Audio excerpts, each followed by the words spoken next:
जीवन में हर इंसान कभी ना कभी दुख, संघर्ष और उलझनों से गुजरता है। जब मन टूटने लगता है और रास्ते अंधेरे दिखाई देने लगते हैं, तब श्री कृष्ण के वचन हमें फिर से जीने की दिशा देते हैं। श्री कृष्ण कहते हैं कि जीवन में जो भी घटित होता है उसके पीछे कोई ना कोई कारण अवश्य होता है। कोई भी घटना व्यर्थ नहीं जाती। हर अनुभव हमें मजबूत और समझदार बनाने के लिए आता है। मनुष्य अक्सर बीते हुए कल के दुखों में उलझा रहता है और आने वाले कल की चिंता में अपना आज खराब कर देता है।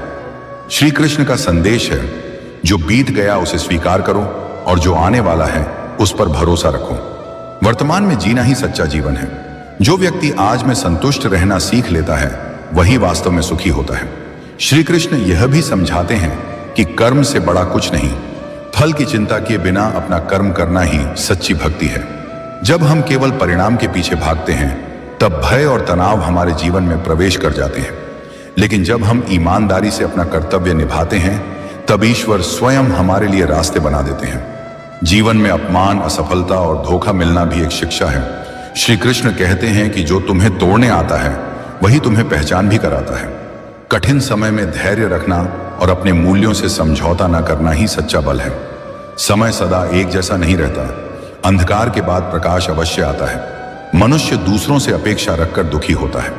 श्री कृष्ण का वचन है, अपेक्षा कम रखो और कर्तव्य अधिक निभाओ। जब तुम बिना स्वार्थ के देने लगते हो तब जीवन में शांति अपने आप उतरने लगती है। जो मिला है उसमें कृतज्ञ रहो, क्योंकि कृतज्ञ हृदय में कभी खालीपन नहीं रहता। श्री कृष्ण यह भी सिखाते हैं कि अहंकार ही सबसे बड़ा शत्रु है। जब इंसान स्वयं को सबसे ऊपर समझने लगता है तभी उसका पतन शुरू हो जाता है। विनम्रता वह आभूषण है जो हर परिस्थिति में मनुष्य को महान बनाता है। अंत में श्री कृष्ण का यही अनमोल संदेश है, डरो मत, मैं तुम्हारे साथ हूं। जब मन टूटे तब मुझे याद करना, जब रास्ता न दिखे तब मुझ पर विश्वास रखना। जो मुझे समर्पित होकर चलता है उसका कोई भी बाल भी बांका नहीं कर सकता।